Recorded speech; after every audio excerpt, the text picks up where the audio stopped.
Okay, welcome to Absolute Comics. After about 4 years of using this program, I discovered features.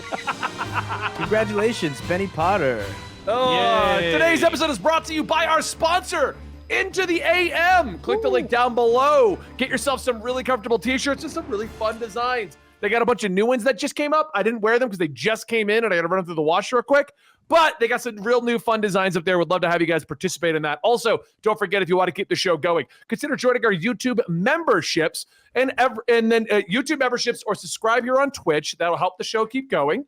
And yeah, there you go. This is Absolute Comics. Today we got a special guest, Hassan, because we were supposed to film something else. Didn't do that, but he was here, so he's in. Yeah. What's up, guys? I think Absolute Comics is on Absolutely Marvel and DC now, right? It is. Yeah, it's a part of that. I'm sure most of you guys are familiar with me then. So most of the bar, yes. Yeah. So, okay. Topic-wise, two of those are going to blend into one topic at this point. So let's save the Man of Steel topic and let's save the DC topic for last, because those are going to be the biggest ones. Oh, yeah. But first off, we got to talk about the comic books that we have recently read. And I think this is where Hassan's going to fall off. Mm-hmm. Hassan, have you read anything? 70 chapters of My Hero Academia yesterday. Did you really? Yeah. I'm on 322. And I've been going in and I've been having the time. I caught up on the TV show, and then it was just, I was just absolutely enthralled by the story. I was like, I have to keep going. I read the entire war arc. I read the entire aftermath, and I don't give any spoilers for it because it's probably you may have gotten ahead of me. Yeah. I got fully obsessed with that. It's been great. So I've been reading that. And then I just got all the Tom Taylor Nightwings, and I'm going to start reading that. I watched the comic story and coverage of it to start, and then I read the first couple issues. Oh no, I'm way ahead of you. I'm way ahead of you on My Hero. But you're right. Tom Taylor's Nightwing is amazing. I'm very excited about Sal, that. you're a big fan of Tom Taylor's Nightwing, right? I am. It's a really great book. Have you read the latest issue? We're going to do a mild spoiler here so we can discuss that. Okay, Hassan? Absolutely. We'll bring you in for this. Yeah. At the end of the latest issue that came out last week, we've been reintroduced to Rick Grayson. Okay. I don't know what that means. He's just there, and he's like, I'm Rick Grayson, get in the cab, and I'm like, what does that mean? But also, they even acknowledged that he's driving a cab where there's no roads, right? Yeah. And so they I guess also it's in his brain. But you would think that, but Batgirl also sees him. Oh. So what does that mean? I don't know. We've run out of ideas. That's what that means. They gave us a pure Nightwing being awesome, being classic Nightwing run, and now we got to mix in the drama and legitimize what they did for a couple of years where they're messing up. I feel like Tom Taylor's trying to retcon out Rick Grayson somehow. Okay. That's where I think he's going to go with this, where he's going to be like, that really didn't happen, or it was all in his head, or something like that. The Spider-Man clone saga, but Nightwing? Yeah, Rick that's basically Grayson, what that is. Spiral Nightwing, Nightwing, Nightwing, Batman Nightwing. Oh my God. Every variant. That'd be really interesting, actually. I'd be okay with them trying that just to see where it goes. Actually, I was going to say, DC's never done a true clone saga, have they? They have Not not, really. to my knowledge. But I want to say the nuance of that story, that would be tough because it's so clear when he becomes Rick or when he goes off to Spiral. You could make a case that Spiral Nightwing was a clone somehow, but I don't think you could make a case for Rick Grayson being a clone. Right. The only problem with Rick Grayson is that the Bat family interacted with Rick Grayson on a regular basis. Yeah. Which was always weird because they'd be like, we're here to help. And he'd be like, screw you guys. I'm a taxi driver now. Like, I'm Rick. Yeah. I got a much better name. That way people don't think it's an inappropriate joke anymore. That's why it happened. Like, it's just because Dan DiDio was sick of hearing dick jokes. And he was like, I hate this character. I want him to go away. Right? It's horrible. Yeah, there we go. But at least like now it's now it's a reference. Like now it's a joke. It's not a status quo. It's not anything like that matters. Now we can screw around with it. I think that's their whole approach. Is they're like, oh well, who cares? Like now we can make Rick Grayson jokes, and we all know we're in a better place. So it's not gonna it's not like Rick Grayson's like, I'm here to get that body back. I actually liked the way they resolved Rick Grayson. You can skip all of Rick Grayson. He gets shot. He's Rick. Skip it all. Go to the Joker war thing, where the Joker messes with him, which actually corrects his brain. I liked that, actually.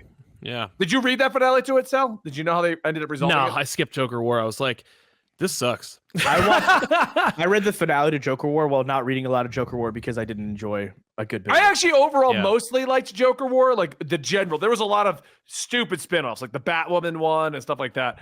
Mm-hmm. But what they did for Dick Grayson was really good because what they did was he was Rick. Joker showed up, found out that he was mentally messed up. Yeah. Joker in Punchline basically messed with his head again using like a special magical jewel to make him think that he was Joker's sidekick the whole time. Oh yeah, I remember that being a thing. I didn't. And then at the end of that, when they broke the jewel, he got turned back into Nightwing as opposed to Rick Grayson. So I like how they resolved that. Huh. Okay. So I definitely prefer that. I thought Punchline was a cool. I mean, obviously it's like another Harley. She's got a Quinn, book now. It just came out. They really want to lean into that because the marketability of Harley Quinn was insane. So it's like, can we lightning strike twice? And I don't know. We'll why see. Punchline exists. That's right. That's why they're trying so hard with Punchline too, because they want to have that old evil Harley Quinn, but at the same time, they're like, hey, we've also, we have Harley. She's becoming a good guy. We don't want to backtrack on that, but we need like to have a sidekick to Joker. Yeah, that's a clown. Mm-hmm. The other thing that I finally got really caught up on, I'm waiting for the finale tomorrow, is actually I finally caught all of Axe. And if you don't know what Axe is, Hassan, I'll explain this one to you real quick. Axe is the Eternals go fight the X-Men because the X-Men are able to revive themselves from the dead, and the Eternals have decided that the X-Men are going too far.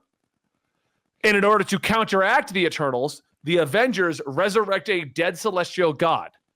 And that god shows up and is like, I'm stopping this war, but now I'm judging the entire planet. And so everyone is deemed if they're good or bad or not worthy or whatever. And like even Captain America is like, you're not worthy. You're done. Wow. So that's the direction it's all going in. We're at the big finale of the whole thing now. So it comes out tomorrow. Yeah. Yeah. So it's going to be interesting to see. But I finally caught up on all of it. And what I got to say, Sal, I really enjoyed the perspective change from issue 1 being the Avengers, issue 2 kind of being everyone. And then at the end of 2, we discovered that the narrator was the Celestial. Yeah. And then the whole comic shifts to his perspective. Yeah. So I liked that a lot. And it was a good way to kind of do like an epic tale, but not focusing on any particular superhero. And I really like that. Yeah, because it's hard to juggle all those characters, especially if you're going to like name all of the teams in the title of your book. Yeah, on top of, so yeah, it's not even, in the book's not even just the Avengers, the Eternals, and the X-Men that you know. It's all of the Avengers, Eternals you didn't even know existed, and X-Men teams from across the globe are all involved in this. Yeah, it's everything. It's all of the X-Men. It's all, it's an X-Men event, and it's a Marvel event. Yeah, the only one who doesn't care is Jason Aaron. He's like, no, I don't want to do that. Which is weird. It's like, that's fine. I don't want to deal with your crap either. Dude, I don't understand that. How is he just in his own world? I don't know. Because the sales justify him being able to do whatever he wants, I guess.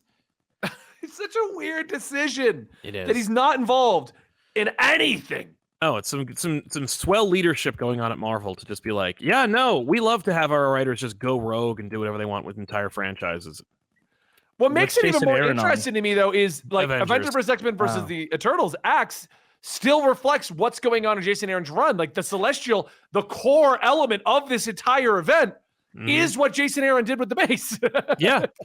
Oh yeah, no, it's like it's picking up exactly where, and I hate that idea of what Jason Aaron did with the Celestial. So I love this because that god will go away after this. Yeah, hopefully the base will be. Maybe that's why he's not involved in it. He's mad. He's like, my base is going away. He could be mad.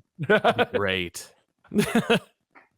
So moving on to our next big topic, then. Unless Sal, have you read anything you want to talk about? No, I haven't read anything today. I was too busy.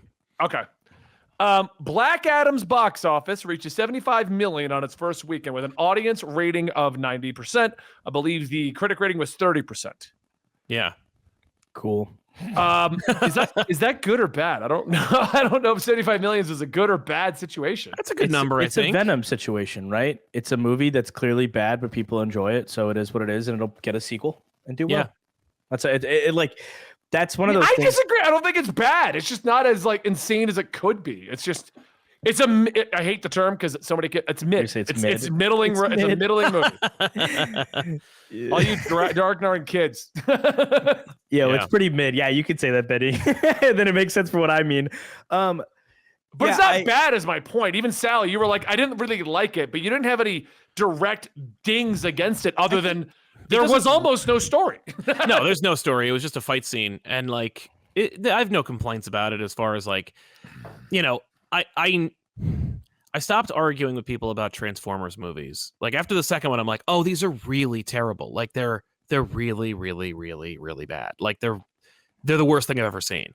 And people get like I wouldn't really say mad the at me worst about thing it. I've ever seen, but I do agree they're bad, and I'm a fan of them. They're bad. They're bad horrible. movies. They're horrible in like every way, and yet like they don't hurt anything except for like Transformers, and Transformers is so big, and like the audience, like I have seen the Transformers fandom continue, and like people loving G1 or people crapping on Beast Wars, and no one is like, I like Age of Extinction. Like no one is talking about the movies, and I'm like, okay, well, if it doesn't hurt anything, knock yourself out. Like have fun watching this thing. That's what Black Adam's one of those things where I'm like, I mean, you introduced the JSA for no reason, and like no one's gonna pick up that thread, maybe.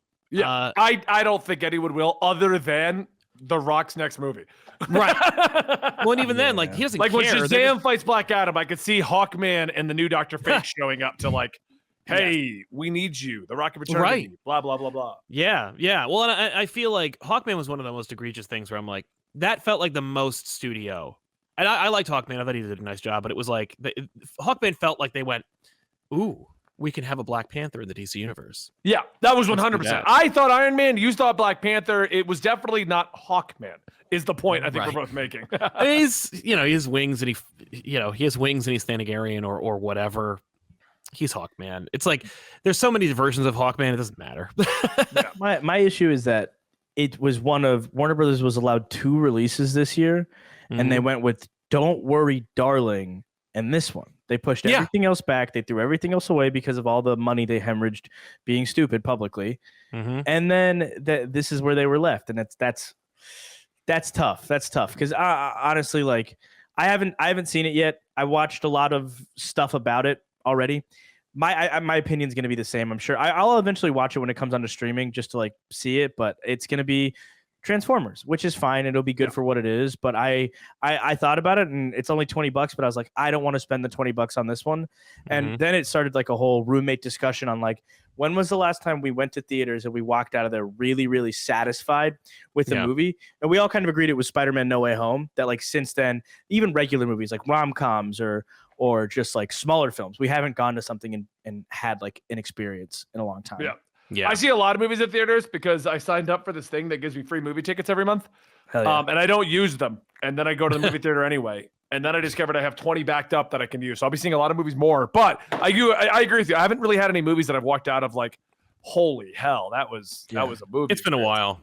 It's all, I mean, half of the ones that are coming out though, Natalie's like, do we want to waste the money? You want to wait for it to come on one of the digital services and just watch it here? It's the first time I've been a person to like have that conversation with myself, because I'm a big theater buff. I love movie theaters. I love the experience. I think there's something really special about being in that room as opposed to anywhere else to experience something for the first time. Yeah. But I've been like going to DVD and stuff. The Dragon Ball Super movie was I did see that. I like that. I like that, but if I'm being honest, I think it's a TV movie. I think. I mean, all anime movies are. And that's what my roommate said. He said the exact same thing. But I venture to say that Dragon Ball Z Broly felt like a real movie to me. My Hero Academia, the second My Hero movie, felt like a real like movie, like in theaters movie for me. Those are 2 anime movies that I thought were like, this is where I needed to see it. This is perfect. But then the most recent My Hero movie, as well as this Dragon Ball movie, felt like they could have just aired on like a Saturday morning block and split up into 3 episodes of commercials in between. Especially the Dragon Ball movie, I felt like just to ruin that for you, just so you understand how it normally works. This isn't to ruin that, yes, but a lot of times those do get broken down in the movies. They do. Like the Mugen Train for Demon Slayer was a theatrical release, and then they chopped it up into 7 episodes. They chopped it up, and then they do it differently. Like Dragon Ball Z Battle of Gods was written as a movie in such a way that they reanimated and redid the entire storyline when they did it in Dragon Ball Super. And same thing for Revival of Frieza. So there are different cases for all of them, but specifically Dragon Ball Superheroes felt like I thoroughly enjoyed it. I had fun with it. It felt more like Dragon Ball Z abridged than it did feel like. It felt like more like the YouTube series, the actual series, which I love the YouTube series. That's a compliment. But I was like, this wasn't necessarily worth watching in a theater. This is definitely worth watching though. Yeah. So Yeah, theater excitement kind of diminishing. Yeah, but I mean, at the end of the day, though, I enjoyed Black Adam. I thought it was worthwhile seeing in the theater. But I will say, as much as I did enjoy it, you're not going to lose anything seeing it on a small screen. You know, they always open those movies up with, you can't experience it on a tiny screen. And I'm like, oh, you can experience Black Adam on a tiny screen. You're fine. Well, and the reality is, if you love Black Adam, your screen is probably not going to be tiny, or you don't care and you watch it on your phone anyway. You watch everything on your phone, so you don't notice the difference. Yeah. Like, it's, you know. Yeah. So what it is. A nice but that Dwayne does Rock lead Johnson us flick. to all these topics kind of tying together today, so it's going to be a nice flow. It's true. The post-credit scene of Black Adam. Now, we're obviously going to watched it. discuss this. We're not going to spoil anything for the movie itself, just the post-credit scene. And partially because even the actors involved are now out into talking about it. If you missed it today, this was your only warning. Here we go. Henry Cavill made a thank you video, and he's back as Superman. That was the ending of that movie. Yep. And The Rock tweeted out, being like, they weren't letting it. Now, I want to talk about that tweet to begin with, because this whole Superman coming back and then the announcement of James Gunn are all going to be tied together. First off, The Rock Johnson's tweet was, they wouldn't let us bring him back, but we kept fighting. Who's they? Is it true that Hamada was like, no Henry Cavill? Yeah, I fully heard believe it was Hamada, but I firmly believe it as well, based on what the Flash movie was supposed to be and what it probably the rumors that it was going to be a Supergirl, Batgirl, Flash on the new Trinity or whatever. Yeah. What was going? Like, I thought those were. And don't all forget rumors. Black Superman. Black Superman was also gonna be a thing. And all of that was rumors, and all of that was like, it could work, it could. But it goes back to my original argument. As much as I love the Snyderverse, we never got proper Justice League. We never got proper Superman, proper Batman, proper Wonder Woman. Can I just say, like, it's so frustrating, like, when I think we talked about this before. I think I've espoused on this before, the fact that, like, the audience at large, like, helps to apologize for or legitimize really terrible ideas. And, like, when Morbius is a great example. Right? Well, the audience, I mean, like, look, that's Sony for not reading the room. You know, someone saying like, man, it's Morbin time. A wink. And Sony going like, yeah. And they're like, no, don't really put it out. Like, don't we were really joking. We're not gonna go see it. Like, we're just messing with you. But having a studio executive be like, okay, so I don't like what they did, but I also don't get what they should have done. So how about we do this whole new initiative that creates an unrecognizable DC universe? Yeah. That, like, if you want to look at microcosms in, like, the comic book world, there was a whole run called Earth 2. Remember Earth 2, Benny? Mm-hmm. Yeah. I loved Earth 2. I thought Earth 2 was great. Yeah, and it effing died. Like, it was unceremoniously annihilated because of sales. And if, like, the comic book sales on Earth 2 aren't going to be great, then your new interconnected universe starring Supergirl, Batgirl, problematic Flash, you know, not Clark Kent Superman, and not, like, any Kent Superman. Like, there's it's just someone else. It was not, like, as bold as it may have been. It was not going to work. No, you're 100% right. Just to give you guys caught up on what Earth 2 actually was. When the New 52 launched, they brought in a brand new writer who is not really well known as Tom Taylor, to write an alternate take on the DC universe. And the way they did it was, in the first couple of issues, they killed Batman, killed Superman, killed Wonder Woman. They were dead, which left the DC universe in a weird void on Earth 2. How are they going to succeed? So we got a new Flash, we got Alan Scott, and we got Hawk Girl and a bunch of stuff like that. And they tried ideas, like we had a gay Green Lantern, and we had there was a few other big twists, but that was the biggest one that made, like, headlines. Right, and it was just like, it was a healthy, interesting effort, and they put a lot of time, money, and, like, work into. There was like 3 years of it. Of the fight, and it ended with the destruction of Earth 2 in a way that was satisfying, where you were like, wow, this sucks, but this was an incredible storyline. Right, and you're right. I read this entire run, which is a big statement, because I fell off really hardcore during New 52 era. It was impossible for me to want to enjoy anything. I really, really love this run. This is one of my favorites. Yeah. And Sal's right, though. They kept going with it, and they kept driving it into the ground, and they kept trying to create new Batman, new this, new that, new that, and it just ended. The thing is, it works, and I think Earth 2 may have succeeded because it was set against a current DC universe. Like, you can't just be like, it's like the all new, all different era or the DCU era where they're like, we're gonna try some new stuff, and you can't have the other things. Yeah, because that has been my argument. When all new, all different Marvel came out, that was my argument. Like what all new, all different Marvel did wasn't bad. But the fact that there was no normal Iron Man, Spider-Man, or anything around at the time, that's what made it bad. Because I always use the analogy of your restaurant. If your favorite restaurant changes the entire menu tomorrow, you don't have a safety thing to go check out that you know you're going to like. You're stuck with the new stuff. And if you don't like it, well, it sucks. Yeah. And you're right, Sal. I think that's why Earth 2 succeeded. I also think it's why Injustice succeeded. An alternate take in the universe, a darker take. But if you wanted hopeful Superman, he's right here. Exactly. And if you want to see him go crazy, that's right here. I venture to say Injustice would not have worked had they released like Injustice Volume 1 rather than the game first. As in, like, you release comic books that are just about Superman and Batman aren't friends, he goes crazy. They'd probably do well among comic book readers, but like wide appeal the way Injustice has wide appeal. It was the game, and the game is from the perspective of our tried and true, you know. But it only works because we have regular Batman, Superman, Wonder Woman out there. Like every time that they've done this dark turn, it only works because you can get the originals elsewhere. They're still there. I think the people who like don't like Man of Steel or the Snyder Cut or BVS would be more open to those movies if those took place on Earth 2 or in the Injustice universe, and there was still like a baseline Batman, Superman, Wonder Woman who were like more true to their characters. Like what if they were releasing the baseline Earth 1 stuff, Sal, and then whenever they would come out with the Snyderverse, it was like Earth 2. And then you'd get hyped for this darker take on the universe because you'd also then be like, when are those? What if they fight? Yeah, what if they fight? How crazy is it? That's exactly right. We live in a world where Spider-Man mainstreamified multiverses before DC could do it. Yeah. We have The Flash, we have Earth 1, Earth 2, Earth 3, Earth 52. We have all of this stuff. And then the first people to bring it to screen was Sony. Well, and other people have done it in various ways, and you could say there are animated movies that do it, but we're talking like the silver screen to wide appeal.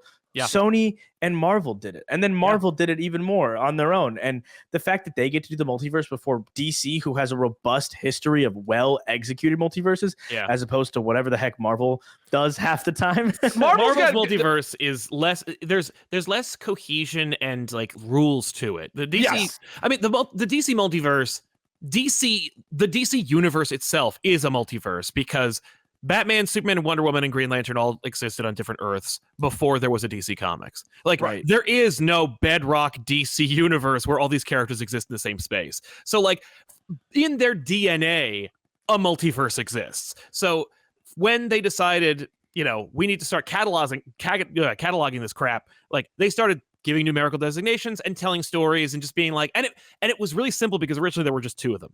And so they would be like, oh, Earth 2, you know, even up until I want to say like when Mike Barr was writing Batman in the 80s or 70s, you know, like Helena Wayne, the Huntress, would show up. She'd take a transporter from her Earth to the main like DC universe and be like, hey, alternate version of my dad. Let's hang out. And it's just like they go, she's from Earth 2, it's fine. And the audience is like, yeah, it's fun, whatever. Marvel goes, what if this? That's part of the multiverse. What if this? That's actually a thing over there. I think the problem with that though is they don't explore many of them. Very few of them get fleshed out beyond that one issue or that one story that's told in it. Hassan needs to read a series called Exiles. Oh, Exiles? Exiles. Okay. Exiles is Sliders in the Marvel Universe. Exiles. And it has like a pretty, like it's a surprisingly long run. Like it has a beginning, middle, and end more or less. And it's just kind of like, it's the idea is it's a bunch of characters from like alternate Earths who are all on one team and they have to like go to different Earths in the Marvel multiverse and like do something. Like, that's it. Sounds fun. So like it is fun. Multiversity introduces the Multiversal Justice League, like Grant Morrison's whole run with what is it? Calvin. That was Ellis weird because deleted that came that's out Calvin. and cataloged them. Then they all ignored it for like 4 years, and then DC was like, no, Multiversity's it, man. Like It's that's the super actual important. Well, roadmap. isn't Barry Allen like lives on that Earth or lives with them, or he like works with them? He's the multiversal Flash. While Yes, he was. Wally yeah. West is the Flash of Earth right now, or whatever. That's right. That's what they're doing right now. Yeah. That's right. Yeah, I read comics, Ben. I know you're shocked. But bringing this back to our discussion about how the DC universe was going to attempt to do this Supergirl, Batgirl, Black Superman whole universe instead of just having a traditional one. I think the biggest complaint about that is we've never gotten a DC universe that is the proper DC universe on the scale of the MCU. We've had Christopher Reeve's Superman, we've had Batman, and I feel like their idea could work, but you need to give us proper Trinity, proper DC universe. The universe has existed for 80 years and never been a cohesive universe on the big screen. Yeah. Well, So that's been DC's the problem. arguments. Their argument is right. It's that we did Christopher Nolan's Batman, we made it dark, we made it gritty, and we made it the biggest superhero blockbuster of the time. They don't recognize the fact that it literally was a dying breed. They made a blockbuster film with Batman as the logo front of it. Not to say it's not great, not that Christian Bale isn't a great Batman or whatever. It's a lot of great things in that franchise, but it's not fully comic book. They don't want to be. It's they a Nolan don't want him movie. to have a Robin. They don't want him to exist in a greater universe. It's a very self-contained. I mean, cool just look at the story. latest Batman movie. They did the exact same attitude. Oh man, our movies aren't doing so great. What if we just redo what we did with the Christopher Nolan stuff? But we'll just do a straight Batman, nobody, and it did well. And they're learning the wrong lesson. They are. They are. They And what's keep funny is doing for me, the Batman still could work. Like easy. They didn't do the Nolan thing where it's like you are. It is clear there is no multiverse. Like it's clear there's no Superman in this universe. With the Batman, I heard I think Matt Reeves said something to the effect of I wanted to introduce my Superman, which was like a Superman that doesn't have any powers and he's not from another planet. And I'm like, shut up. Like What the hell? Shut up. He's Nobody actually wants just Superman. a guy. Right, it's just a guy who just wants to do good. I'm like, that sucks, and I don't want to hear it. Like, that's why you need a boss, because that's not an idea. But everybody, you actually gave us a great segue right there. Yeah. That DC needs a boss because all three of these topics are just going to loop into each other over and over and over. Beautifully done, Benny. What a transition. Right now, literally minutes ago, they have announced DC has finally revealed it's Kevin Feige, and that man is James Gunn. which is what a lot of people said should have been. Well, it's so not just James Gunn, it's James Gunn and the new another head guy. of creative over at DC Pete Safran. is James Gunn. Pete Safran is in charge of the business side and the marketing.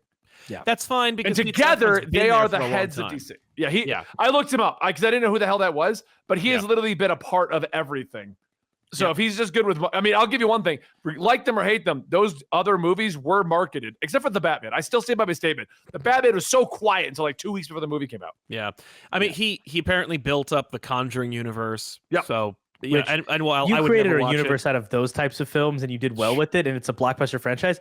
Maybe the guy knows what he's doing. For the record, Maybe I've those seen are all of those movies. I've seen all the Conjuring universe stuff. That's all incredible. They've done a great job with all of it. Wow. They all work standalone and they tie in together perfectly. I liked them at first. Recently watched like the Haunting of series, Bly Manor and Hill House specifically on Netflix, and now I'm like, that is the only horror thing I will ever watch. That is perfect. Everything else is bad, which is an overstatement. You should watch Midnight Mass if you haven't already seen it. I was about to. That's on our schedule. It's this weekend is what we're watching. Nice.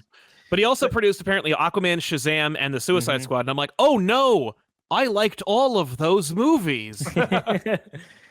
So, but I'm excited happened? that James, like, love him or hate him, at least James Gunn has consistently had a theme with all the Guardians movies. His Suicide Squad worked into Peacemaker, and then those characters have come back up in Black Adam. Yeah. So, like, he's doing it. Yeah. Yep. Now he has full control to do it. Cool. Well, in as much as he also report to David Zaslav, who But may David or may not be a Zaslav total is like, idiot. we bought WB. Give me a Batman, Superman, Wonder Woman movie ASAP. Here's Henry Cavill. He's on his way back. Yeah, honestly, like if they had put me in charge, and I'm not saying we should do this, but I'm just saying like if they put me in charge of DC films, I would have been like, we need to make a Batman, Superman, Wonder Woman movie and get Henry Cavill in charge. Like it really would have been those decisions. It's just we have the Batman, call Henry Cavill and make a Superman movie, and then let's figure out how to undo Wonder Woman 84. You know what? The worst part about Wonder Woman 84 is that because it's removed from everything in a different time period, you just ignore it. Just don't. Just like, nah. Here's Cheetah. That's not Cheetah. Shut up. Everybody shut up. No, you see, Nobody the wants cheetah to in see that. '84 was actually Barbara Minerva. This was actually Barb Minerva, and she's from the 2000s. There are multiple that's a dumb cheetahs. You sentence. could I just hate all do of another it. cheetah and be like, I hate it all. I hate it all. Awful. But Awful. I think it's right. Like, I did not give Henry Cavill a fair shake when it came out, because it came out the year after Smallville had ended. So we just had 10, almost 11 years of a Clark Kent, and then him becoming Superman. We really, and a lot of this is on Tom Welling, but we don't ever see him like properly don the suit. He's in the suit in the finale, but and then all of a sudden you introduce this new guy, but his movie is it's sapped of color. It's sapped of hope. It's this desolate wasteland. I wasn't even that upset that he killed a guy. I was more upset that he let buildings fall and murder people. He 9/11 Metropolis over. I mean, I've said that was my problem. That was my Superman. problem with that movie. Yeah. It wasn't. It was not the neck snapping. I made everyone fun of brings it. the neck snap. I was like, okay, he killed the guy who was killing people. That's Right. fine. No, I don't like it, but I had already checked out by the time he snapped his neck. Like, by the time Zod dies, I'm like, well, whatever. Like, I mean, you just killed millions of people in the city of Metropolis.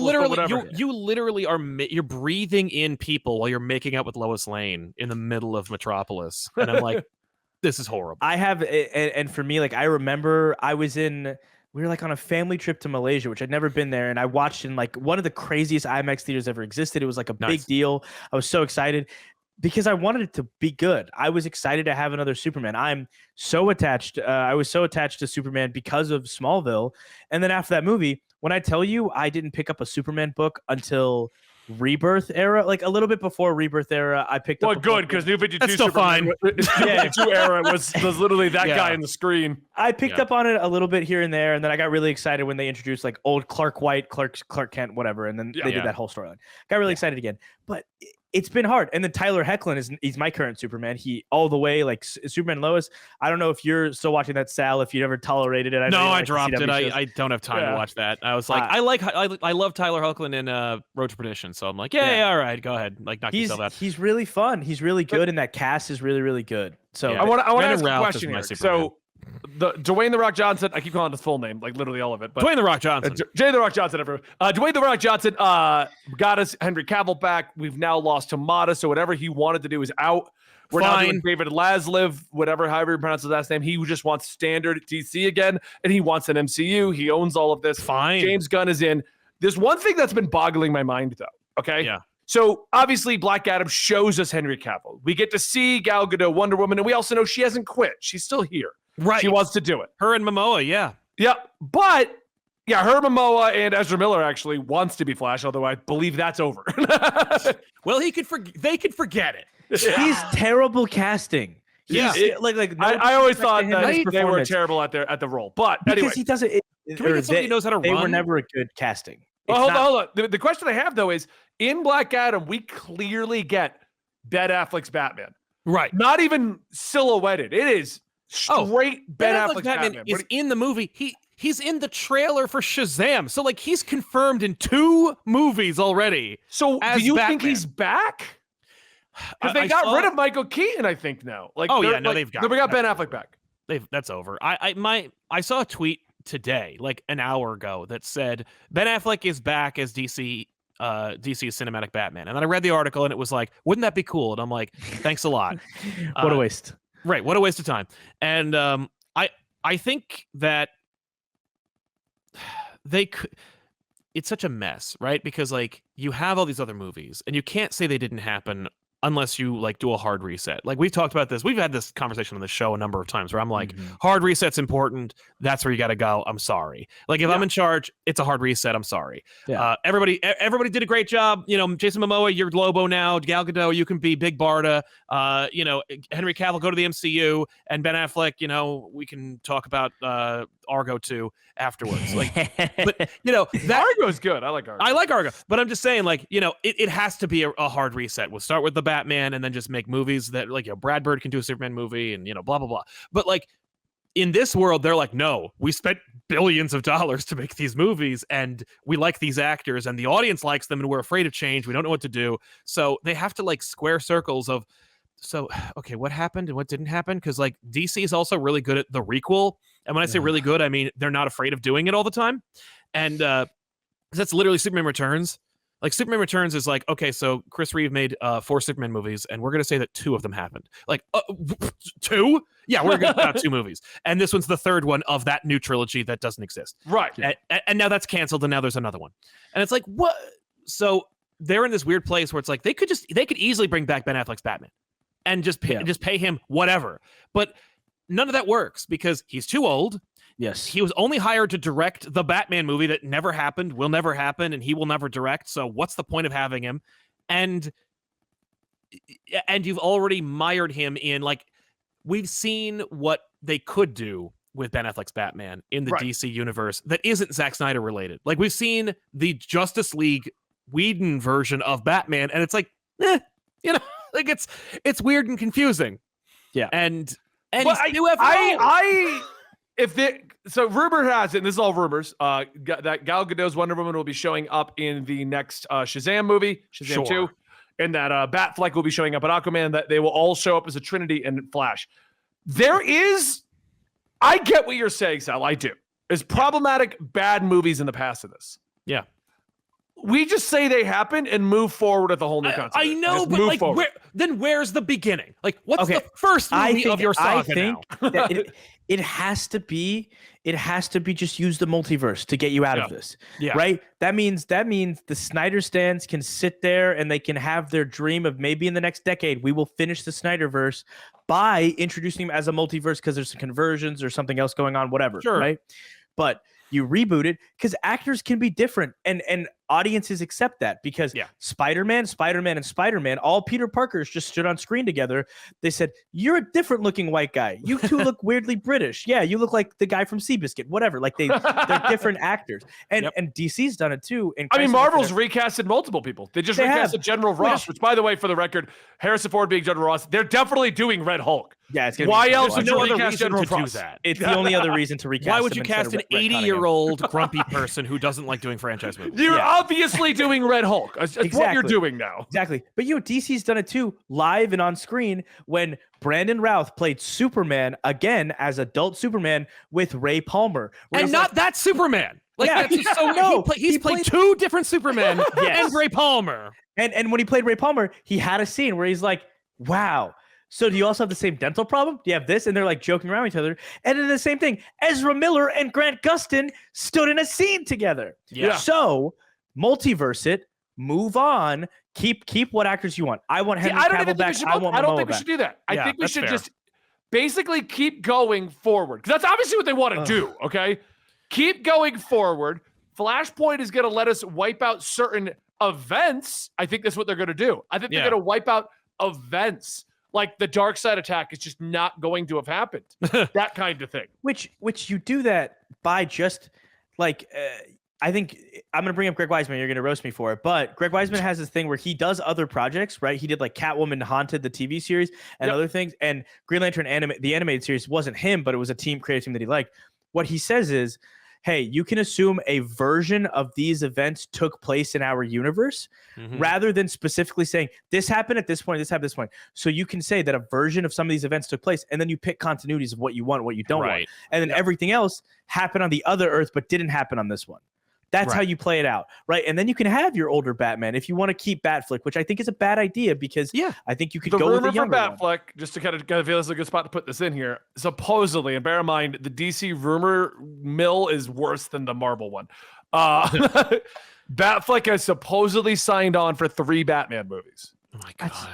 Okay, it's fine, but move him into a Batman with a young Robin or with like a teenage Robin role. That way, the next movie would be Nightwing and versus Batman, whatever. Nightwing goes off and does his thing, and then you give us like another Robin. I would rather have that and focus on the secondary characters, give the character more heart, have more people, have it be, Batman and I know we did Batman and Robin, it wasn't good, but that was a long time ago. We didn't know how to make movies back then, or we knew how to make movies, but we didn't know how to make like franchise that kind of movie pieces and continuity.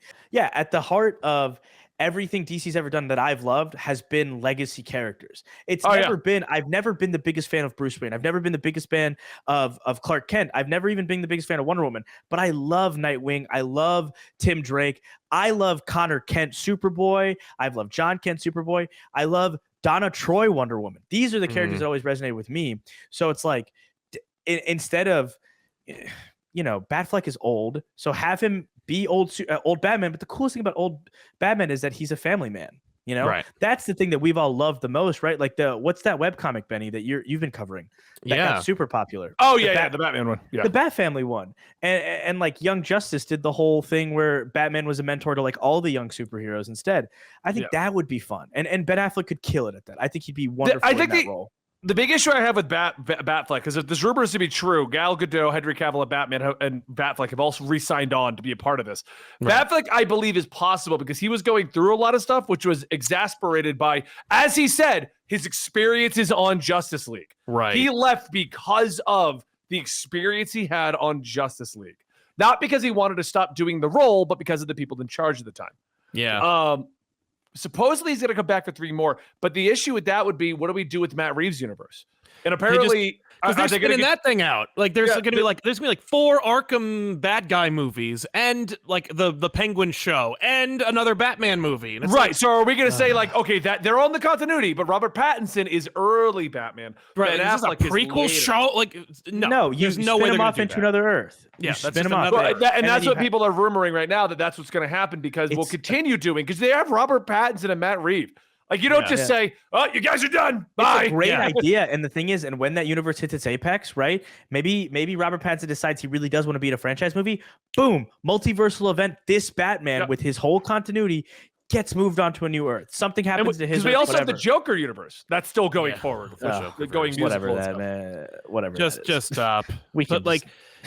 Sal, you know how you always used to say Batman sells? That's why there's 30 Batman books in a month. Yeah. Now DC movies is like, it does sell. There's 2 Batman movies with 2 different Batmen every year. Seriously, no, and they could do that. Hate it. We wouldn't. I think as viewers, studios do not give the general audience enough credit. No. People understand that Andrew Garfield is from a different Spider-Man franchise than Tom Holland.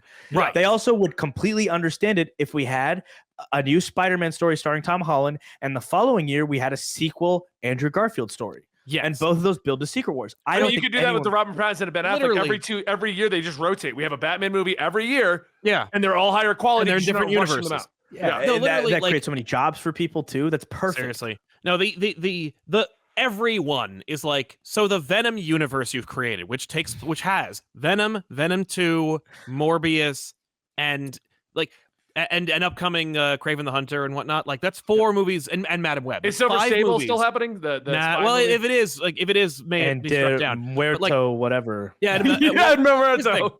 There are 5 movies that are either made or they're filmed because they filmed Madam Web. Like Madam Web and Kraven are either during filming or have been filmed already, and they're not going to Batgirl those movies. So like those are 5 movies and no Spider-Man.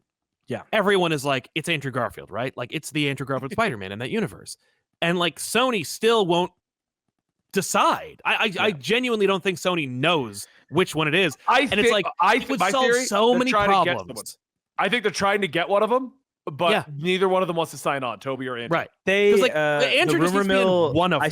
I actually got like the first rumor mill video about that I've gotten in a very long time, and it was that as soon as after No Way Home ended, a lot of conversations began about bringing Andrew Garfield back. Yeah. They severely died down, but they've just picked up recently again or something like that. Okay. Which all speculation, but sure. I think it's objectively going to be Andrew Garfield. I think Tobey Maguire is awesome. Yeah, he doesn't. It's not his universe. It's a different. Yeah, you can't. Universe. We've said this since the beginning, Sal, and I've agreed with you since the beginning.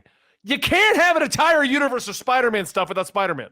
He's got to show up somewhere. It doesn't make any sense. Which, for me, I want to say the most angry I've ever been at comic book fans was when we went to go see Venom. I was like, don't ever support Sony. I was such a little douche about it. I was like, no, never watch a Sony project. If Marvel's not attached to it, I'm not looking at it. I want them to fail and know their failures and give, Marvel Cinematic Universe the right to do everything. Yeah. That said, they came out with Into the Spider-Verse, and I cannot deny they then gave me the perfect Spider-Man movie. Absolutely. Start to finish. Yeah. So I don't want to say like the Madam Web movie is going to be successful. I'm letting you guys know now it's going to be a blockbuster hit because Sydney Sweeney's in it, Dakota Johnson's in it, and regular people love them. Regular, average, everyday. What about Jared Leto, man? If he can't sell Morbius, then I don't know what we're going to do. Well, he has a cult, so he has other things to be doing these days. This is true. Maybe he can stop being in movies. But but if you like, it would be so funny to just make it Andrew Garfield because he doesn't have to be in any of these other movies. Like Andrew Garfield could be in Madam Web, or they could just use post-credit scene him. Post-credits seen him in everything. And then Venom 3 is just Venom versus Andrew Garfield Spider-Man. And then you go, oh, my franchise is Amazing Spider-Man 1, 2, Venom, Morbius, Craven, Madam Webs, and then Venom 3, and then Amazing Spider-Man 4. And then you're done. You have you have a box set of Blu-rays that you can just be like, there's a huge franchise that we created. We have like a 10 franchise Spider-Man picture. Yeah. That's true. And it took no effort. And I think it'd be so funny. You have Andrew Garfield meeting Eddie Brock, Venom, and then he gets a symbiote on him. He's like, wait, the blue goo. Oh my God, I get to fight an alien now. Yeah, exactly. And his line delivery, if he's in the suit, right? If he's being Spider-Man, not Andrew or not Peter, his delivery on that would be so good. Yeah. Well, yeah, I don't think this is what Electro meant when he wanted me to have a black Spider-Man, but like, there's so much dialogue that can be written for that. Absolutely. It's a great idea. And you circle back to DC with all this. Sony has their own host of problems because they don't see vision. I think DC has the exact same problem where it's just tunnel vision. It's tunnel vision. It is. I think from what I'm gathering, it just sounds like DC's big problem was we don't want to do the comics. But you have the most recognizable characters in the universe. Like, I never understood why we never had more Superman movies. Yeah. They were like, oh, we're going to try Harley Quinn and the Birds of Prey. And it's not going to be Harley Quinn, and it's not going to be the Birds of Prey. And it's going to be some weird thing. Yeah. Oh, we're going to try Joker as a standalone movie. You guys, for freaking Batman and Superman, where are those movies? Where are they? Also, right, you're picking random characters. Where's my Nightwing movie? Where's my Titans movie? Yeah, where's my Static Shock movie? HBO Max? Well, the Milestone universe. Static Shock, Milestone. The amount of people that grew up with Static Shock that would pay so much money, instead of making Superman black and not Val Zod or Calvin Ellis, make a Static Shock movie about a standalone black comic book character that, oh my God, this current generation grew up with and loved with their whole soul. Why aren't you doing that? Batman, Icon, and Rocket, Hardware, like, it would be amazing. Oh, it almost felt like DC did have a vision, and that vision was don't do what's expected. But the problem is we weren't getting anything good with that plan. No, like, and like, it wasn't working. Where's that Blue Beetle movie? It's a TV show, right? No, it's a movie, and they filmed it. Yeah, I Shola Martuino, last thing he said about it still sounds like it was coming out. It was one of the projects that they didn't throw away. Yeah. Well, they threw away Batgirl for supposedly other reasons. Like, apparently it wasn't that good. We'll never know, but I would bet a lot of money that it was terrible. I would not be shocked at all that if it was unwatchable. You know, like but I think it would have that would have been unwatchable, but worth seeing because Michael Keaton, Brendan Fraser, like it's like the fun of seeing them on screen. Yes. But it wasn't. Anyway, let's roll this back because we're getting closer to end time here. So let's bring this back. Now we've seen James Gunn do Guardians of the Galaxy. We've seen him do the Suicide Squad. We've seen him do Peacemaker. Yep. How do you feel about him having the hands on DC moving forward? Not just on quirky side characters, but he now has his hands on Man of Steel, Batman, Wonder Woman, the Justice League. Yeah. What do you feel about that? It's a great idea. To be determined. Great idea, generally speaking. Yeah. I mean, if he can, I like what he did with Guardians. I do. And I like the idea that because what I feel like he's going to do is he's going to make a cohesive team of the Justice League. Yep. But he's also not going to forget the quirky weirdo side characters like Peacemaker and Javelin. Like we're going to see, because one of the best things that DC has over Marvel is just how big their history is and how they've never really pushed their characters to the side. But they do, but they don't at the same time. You know, Peacemaker was so good. Peacemaker was wonderful. One of my favorite things that I watch, and I fully expected to watch an episode and never watch another thing of it. And I was like, this is going to be my new favorite thing for the next like several weeks. And John Cena's perfect. James Gunn was perfect. I've never seen him do something so big picture. You know, obviously he has his Guardians mapped out and he's done a good job of them, but that's one franchise within a franchise. So it's all to be determined. I thought the Suicide Squad was fine. It was fun. It was camp. It was James Gunn. So the question is like, does he have a hand to let things that need to be serious, as well as have the campy things that we need, you know? Yeah, and I think so.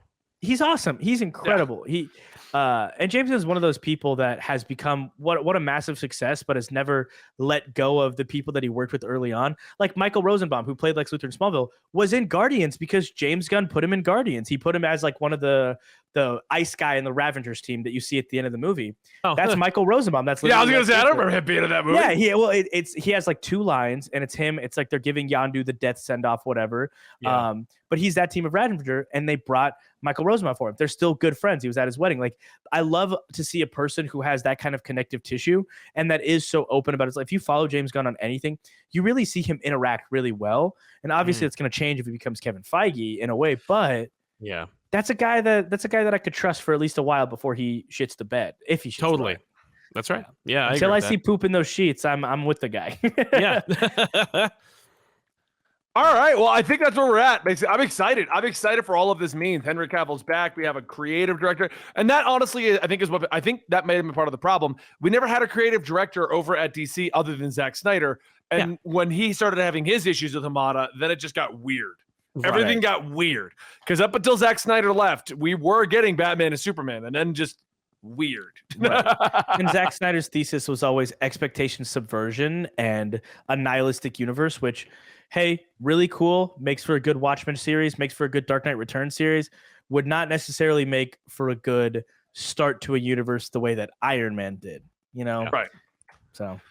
All right, guys. Well, this has been Absolute Comics. I hope you guys have enjoyed this one. Yeah, I don't know what else to say. We've had a great talk today, I think, about everything coming up in the future. But let us know in the comments down below what you think. If you're listening to this on Spotify, please consider giving us a good review. It means more to us than you would ever know. And if you want to support the show directly, subscribe right here at Twitch, go to our YouTube memberships, or pick up some Into the AM t-shirts. Link will be down below in the YouTube version of this.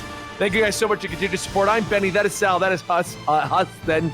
I'm Huston, just so we're clear on that. I don't know why I stumbled over your name. Benny, Sal, and Hudson. You can find us at Comic Storian, at Comic Pop, at Husson Kadir, or all 3 of us over at Absolutely Marvel and DC. Thank you guys. See you next time right here.